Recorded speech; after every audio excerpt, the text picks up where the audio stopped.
Bienvenidos a la segunda parte de interpretación del electrocardiograma. Hoy vamos a continuar con los otros segmentos y también otras estructuras importantes del electrocardiograma para su análisis. Vamos a iniciar con el eje eléctrico del corazón. Un eje cardíaco es una representación gráfica de la dirección predominante de la despolarización ventricular en un plano frontal. Esto quiere decir que nosotros interpretamos la dirección en la que el impulso eléctrico viaja a través de los ventrículos durante la contracción y que en condiciones normales este eje se orienta entre menos 30 grados y más 90 grados en el plano frontal, lo que nos indica que el impulso eléctrico se mueve principalmente hacia abajo y hacia la izquierda. El eje cardíaco va a ser determinado siempre en este plano frontal y significa que representa esta dirección predominante de la despolarización ventricular que nosotros miramos a través de las derivaciones de las extremidades. Recuerden que estas son de 1, de 2, de 3, ABR, ABL, ABF, que van a captar la actividad eléctrica del corazón en ese plano. El eje eléctrico del corazón, también llamado eje cardíaco, representa la dirección promedio en la que se mueve la electricidad cuando los ventrículos del corazón se activan o despolarizan para contraerse. Cuando el corazón se despolariza, lo hace en muchas direcciones a la vez, porque las células se activan en distintas zonas. Todas esas pequeñas corrientes eléctricas se combinan y forman un vector promedio, que es lo que llamamos eje eléctrico. Y comúnmente esto se representa con una flecha. La cola de la flecha indica el inicio de la despolarización. Esta es la zona negativa. La punta de la flecha, en cambio, apunta hacia donde se dirige la corriente eléctrica con mayor fuerza, y esa zona es la positiva. Recuerden que este eje se puede estimar usando el SG y varía un poquito de persona a persona, pero en condiciones normales apunta hacia abajo y hacia la izquierda, hacia el ventrículo izquierdo.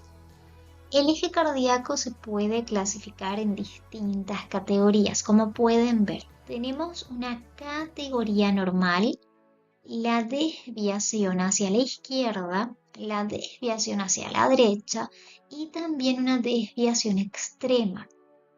Los valores normales se sitúan entre menos 30 y más 90 grados. Y cuando el eje se desvía más allá de esos límites, tenemos que investigar cuáles son las posibles causas, de acuerdo a la desviación. Como pueden ver, chicos, aquí tenemos esas características de estas categorías. Todo lo que se encuentre más allá de lo normal, menos 30 o más 90, es considerado una desviación del eje cardíaco. Y estas desviaciones pueden ser tanto hacia la izquierda, si el valor es menor o más negativo a menos 30. Si está por arriba de los 90 grados, se considera que el eje cardíaco presenta una desviación hacia la derecha. Hablemos de las desviaciones. Como saben, estas pueden ser tanto desviaciones hacia la izquierda como hacia la derecha, así como una desviación extrema. Cuando ustedes tienen una interpretación donde su eje cardíaco se encuentra entre menos 30 y menos 90 grados, hablamos de una desviación hacia la izquierda. Recuerdan, menos 30 menos 90 hacia la izquierda. En cambio, si hablamos de más 90 grados y más 180 grados, tenemos una desviación hacia la derecha. y vamos aquí. Más 90 es la derecha.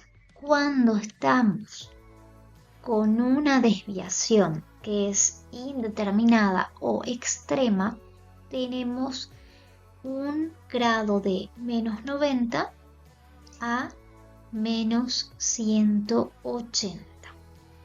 Aquí hablamos de la desviación extrema del eje cardíaco.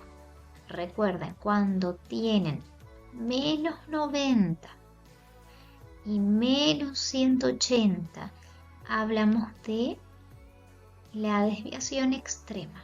Normal, menos 30 más 90 grados. Desviación hacia la derecha, hablábamos de más 90 grados, 180 grados. Hacia la izquierda, menos 30 a menos 90 grados. Eje indeterminado o extremo es de menos 90 a menos 180 grados. ¿Y cuándo existe una desviación hacia la izquierda? ¿Cuáles son las causas? Cuando hablamos de la desviación hacia la izquierda, sabemos que el eje está situado entre menos 30 y menos 90 grados. Pero tengan en cuenta que las causas pueden ser varias, pueden ser tanto anatómicas como patológicas. Como vemos, el eje eléctrico situado entre menos 30 y menos 90 nos está indicando que esa actividad eléctrica se dirige hacia la izquierda, pero hablamos, y como pueden ver aquí, una desviación anómala. Recuerden que la despolarización normal iba de abajo hacia la izquierda, pero no hablábamos de una desviación anómala, sino que iba levemente hacia la izquierda, no completamente.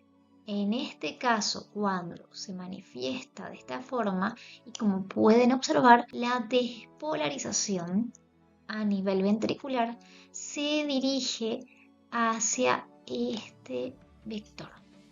Entre los factores anatómicos que pueden ocasionar una desviación del eje eléctrico hacia el lado izquierdo se encuentra el embarazo. Y aquí tenemos razones tanto mecánicas como fisiológicas.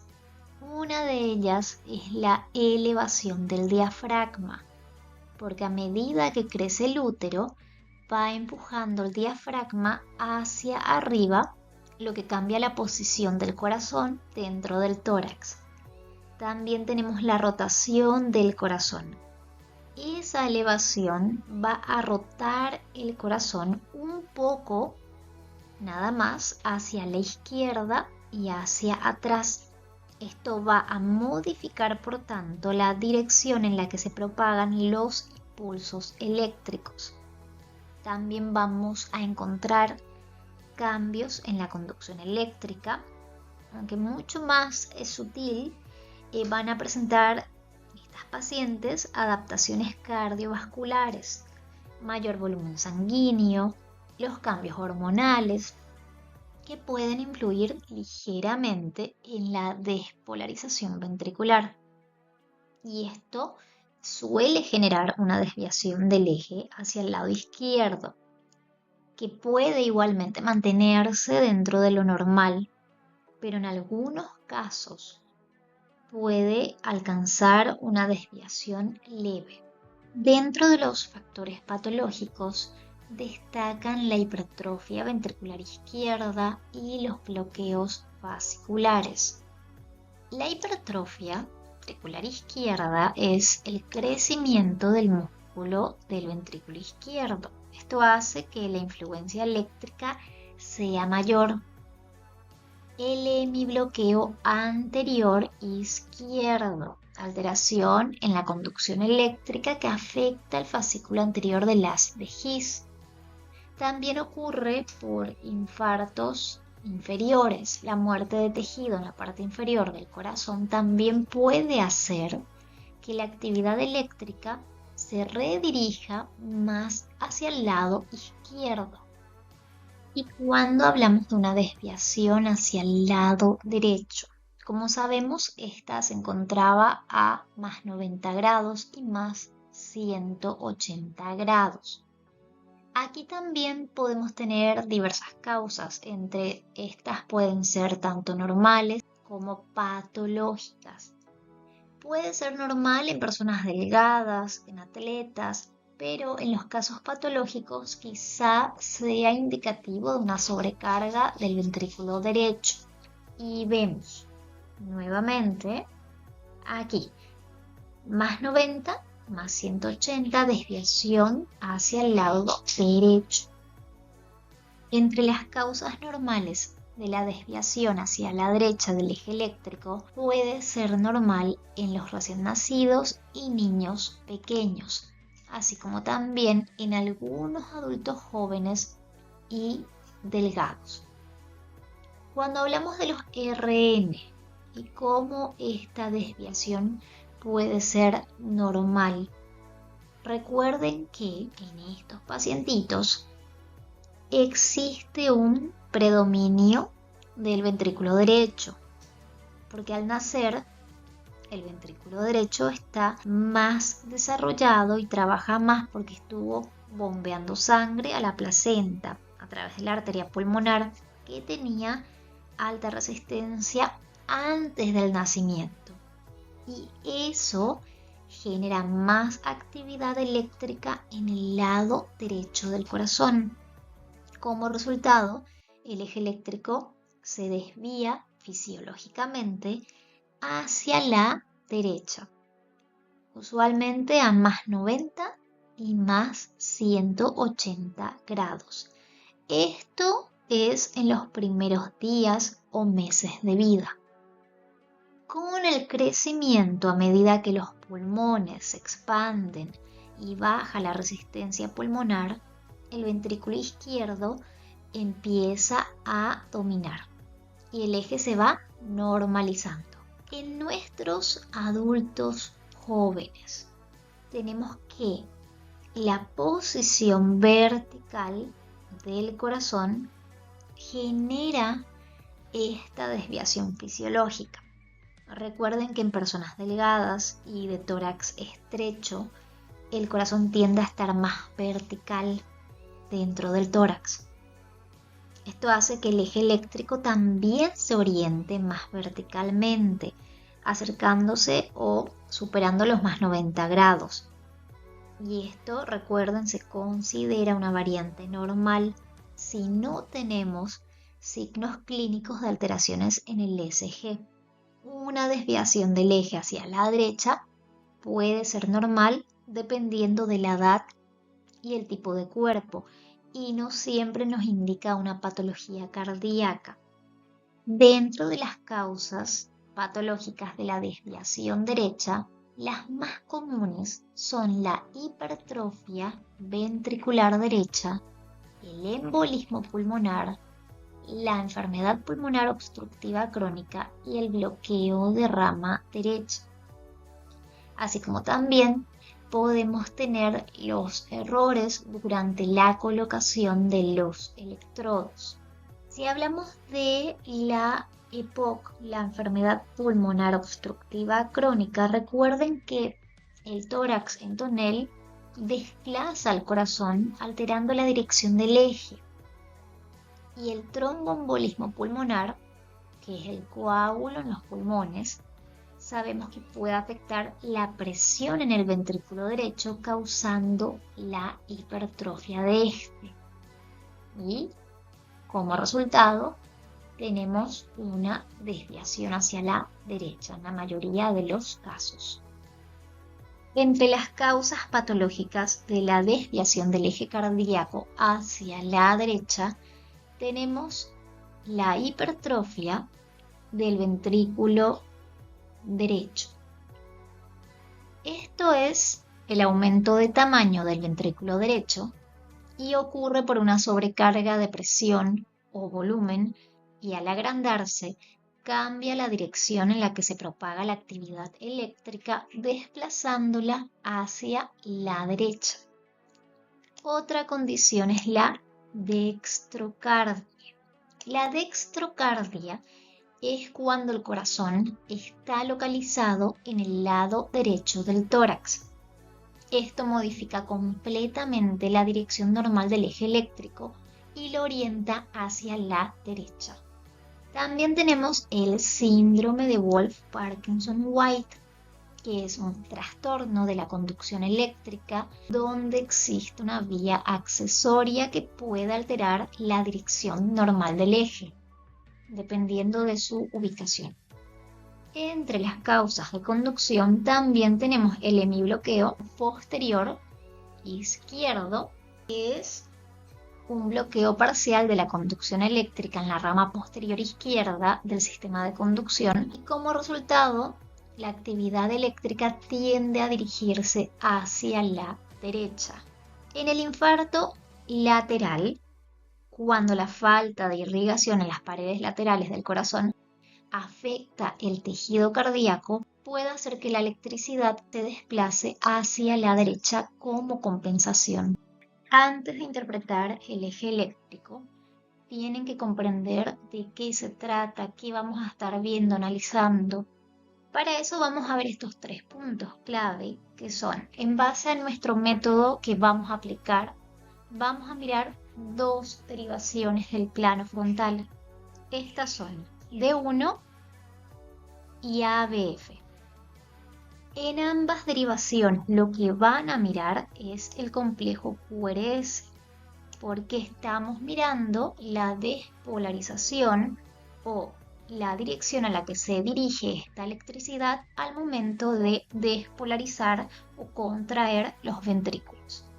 Entonces, miramos QRS y vamos a mirar si este es positivo hacia arriba o negativo hacia abajo. Otro punto importante, vamos a mirar onda R, si es de mayor amplitud o si las ondas QS tienen mayor amplitud. Recuerden que nosotros cuando miramos las ondas del ECG y vemos positividad o negatividad, se trata de que estas deflexiones presentan estas polaridades debido al impulso eléctrico del corazón. Cuando se acerca esta actividad eléctrica a nuestra derivación, nosotros miramos positividad. En cambio, si vemos que la actividad eléctrica o la corriente eléctrica se aleja de nuestra derivación, vamos a mirar una polaridad negativa. Vamos a hablar del complejo QRS, que es la estrella principal de esta interpretación. Recuerden que este complejo nos indicaba la actividad eléctrica a nivel de los ventrículos.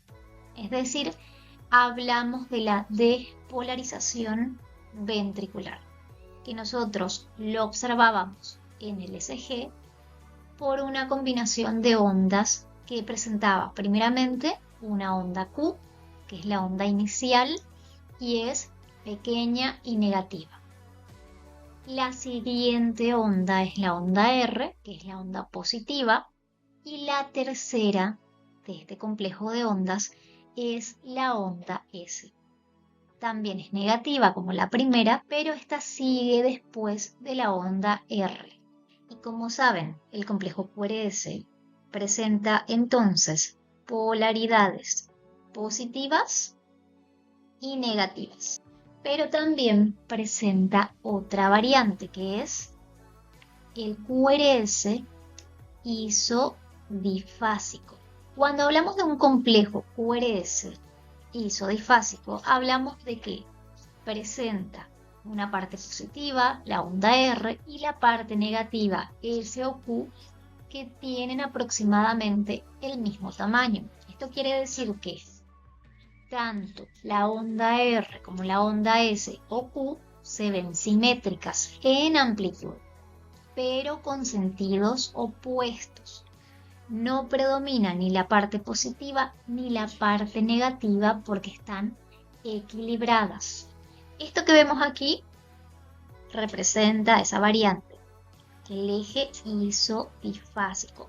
Como pueden observar, la parte positiva presenta la misma amplitud en la parte negativa.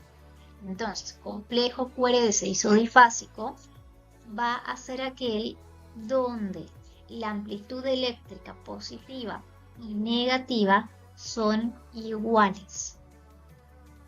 El complejo QRS isodifásico nos permite identificar la derivación perpendicular al eje cardíaco. Entonces, nos sirve como método para determinar el eje eléctrico del corazón. Para calcular el eje cardíaco, lo primero que tenemos que hacer es identificar las derivaciones principales, que eran D1 y ABF. Vamos a evaluar la polaridad de los complejos QRS en esas derivaciones. Ahora, para tener en cuenta, D1 va a evaluar el eje horizontal y ABF el eje vertical.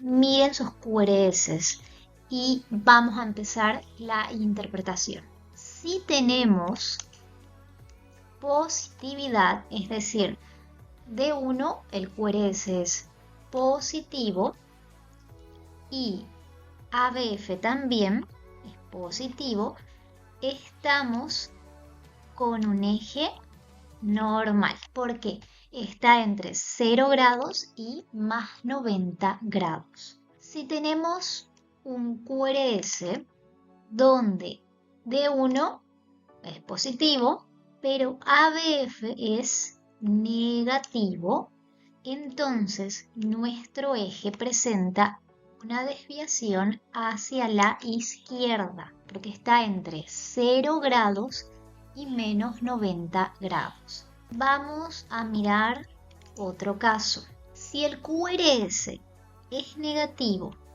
en D1, pero positivo en ABF, quiere decir que presentamos una desviación hacia la derecha.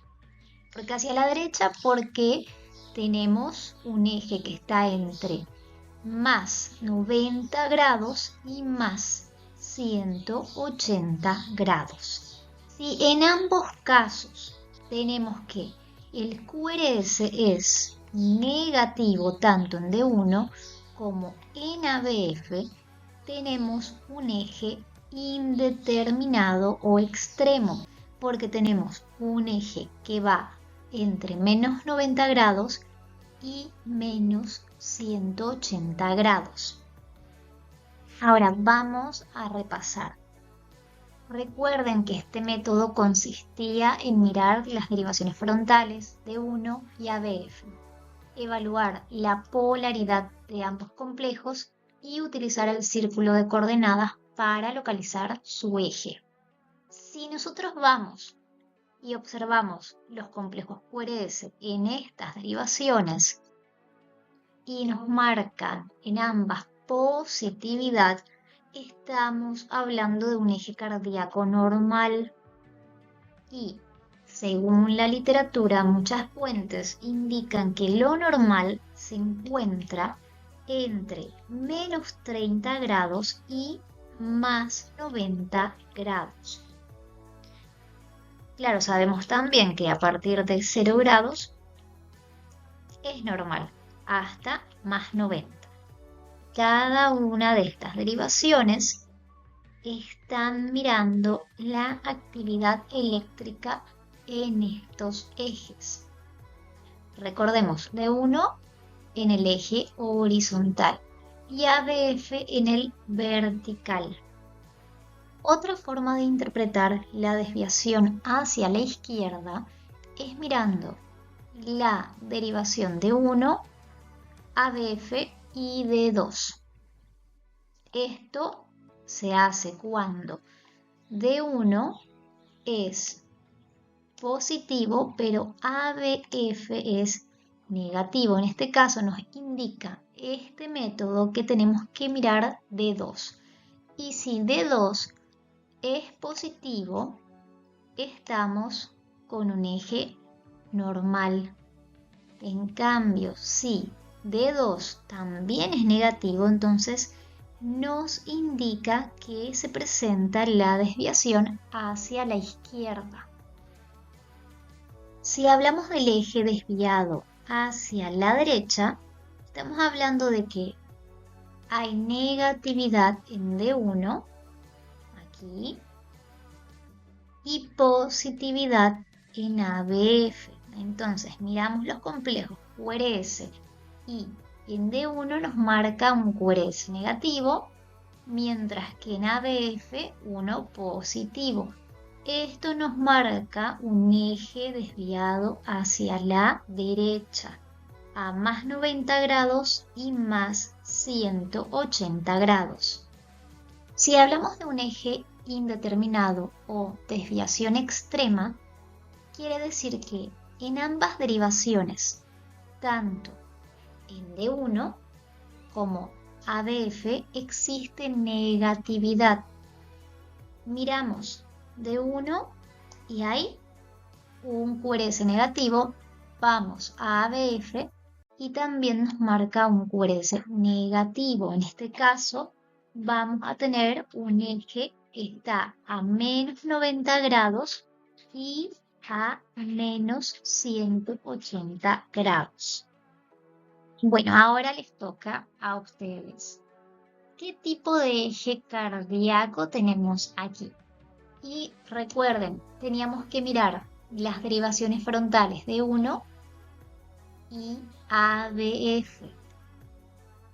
Como pueden notar, en ambos casos tenemos positividad porque la polaridad del complejo QRS es positiva tanto en D1 como en ABF. Entonces estamos ante un eje eléctrico normal. Teníamos un eje cardíaco normal porque, como vimos, tenemos polaridad positiva en D1 y polaridad positiva en ABF. Esto nos marca un eje que está entre menos 30 y más 90 grados, dentro de los rangos normales. Y es sencillo, chicos, es mirar dos derivaciones que son D1 y ABF y fijarse en sus complejos QRS, cuál es la polaridad, es positiva, es negativa, y esto nos indica qué tipo de eje tenemos. Y así como esta fórmula tenemos varias. El círculo de coordenadas cardíaco nos muestra el eje eléctrico del corazón representado en un círculo con grados y que se utiliza comúnmente en el estudio de la interpretación de la dirección general de la despolarización ventricular. Esta herramienta es muy útil para poder identificar desviaciones del eje cardíaco que nos van a indicar posibles patologías. Quiero que vean este gráfico, este círculo, y analicemos juntos qué representa cada una de sus partes. Primeramente, miren las direcciones de las derivaciones cardíacas, que son las frontales D1, D2, D3, ABR, ABL, ABF, que están indicadas, como ya vimos, por flechas. Si ustedes ven D1, van a observar la graduación. ¿Cuál es el grado de D1? 0 grados. ABL, menos 30 grados. ABR, menos 150 grados. D2, más 60 grados. D3, más 120 grados.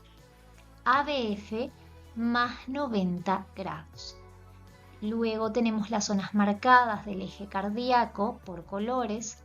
El eje normal, que está representado en color verde, y este está entre menos 30 y más 90 grados, que es la dirección esperada en una persona sana.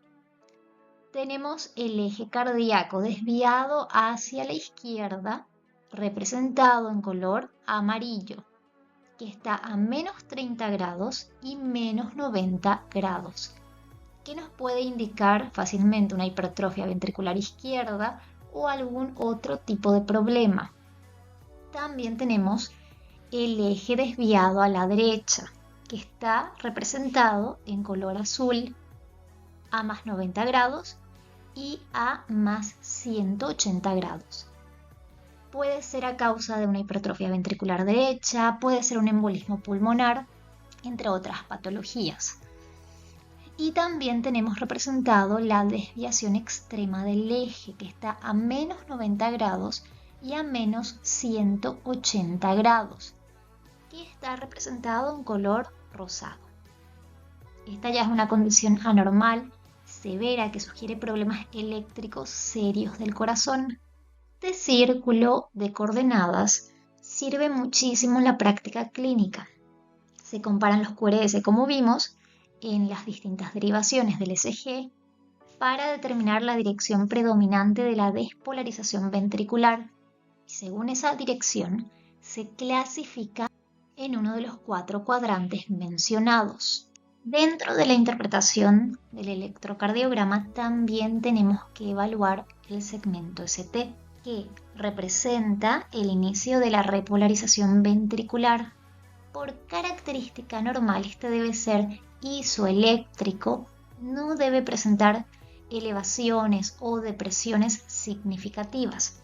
Y como pueden ver aquí, este segmento es la distancia que se encuentra entre el final del complejo QRS y el inicio de la onda T. Es esta línea que vemos aquí, isoeléctrica, y es ese momento de silencio eléctrico, el cual llega a su plenitud con la sístole ventricular.